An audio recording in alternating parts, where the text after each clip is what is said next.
Սովորական թոքաբորբը երբեմն կարող է վերածվել կյանքին սպառնացող ծանր հիվանդության։ Ամենատարածվածը թոքի թարախադեստրուկտիվ հիվանդություններն են, որոնց զարգացմանը նպաստում են բազմաթիվ գործոններ։ Թոքի թարախադեստրուկտիվ հիվանդությունները, որպես վերցնենք առանձին վիրաբուժական պաթոլոգիա, ամենաշատը հանդիպում է թոքի աբսցեսը, որպես թոքաբորբերի էլի ամենաշատ պաթոլոգիաների բարդություն։ Այսինքն թոքաբորբը թերի բուժման արդյունքում կամ նույնիսկ նաև adekvat բուժման արդյունքում ինքը դառնում է թարախակույտ, այսինքն թոքի հյուսվածքը քայքայվում է եւ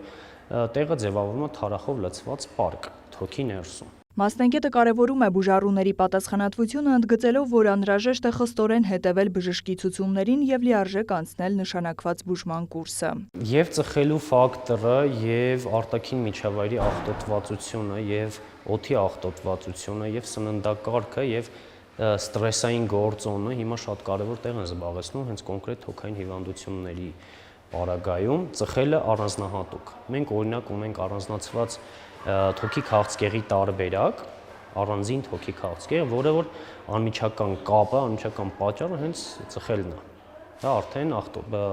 գիտնականների կողմից ապացուցված է։ Թոքի քաղցկեղը շարունակում է մնալ աշխարհում քաղցկեղային մահացության գլխավոր պատճառներից մեկը։ ԱՀԿ-ի տվյալներով 2022 թվականին գրանցվել է շուրջ 2.5 միլիոն նոր դեպք։ Ամփոփելով մեր երկրի տված ստատիստիկ տվյալները, ունենք մի քանի ցուցանիշներ, որոնք կարելի է հիշատակել կոնկրետ թոքի քաղցկեղի վերաբերյալ։ Հաշվարկը արված 2010 թվականից, եթե 2010 թվականին 100,000 բնակչի հաշվարկով 40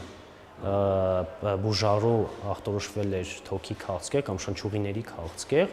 2024 թվականին մենք ունենք արդեն 40-ի փոխարեն 140 հիվանդ։ Այս թիվը պայմանավորված է եւ մեր դիագնոստիկ հնարավորությունների ավելացումով եւ մեր ազգաբնակչության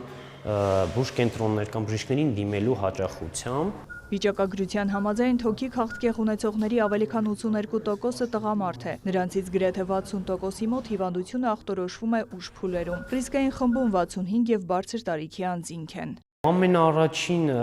դա խորհուրդը եւ մեր հորդորը բնակիչներին, բուժառուներին, որ միշտ մենք ասում ենք, մենք խորհուրդ ենք տալիս, բոլորը առավել եւս տղամարդիկ տարին գոնե 2 անգամ դիմեն առաջնային օղակ սովորական կրծքավանդակի ռենտգեն անցնելու համար,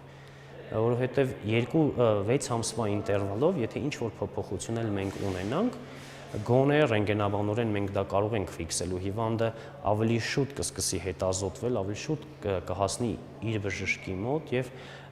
բուժման էֆեկտիվությունը ավելի բարձր կլինի։ Վիրաբուժական հնարավորությունների առումով Հայաստանը համընթաց է համաշխարհային բժշկությանը։ Մեր երկրում իրականացվում են ինչպես բաց, այնպես էլ թորակոսկոպիկ եւ ռոբոտիկ վիրահատություններ։ Յուրաքանչյուր բուժառուի համար ընտրվում է բուժման անհատական մոտեցում։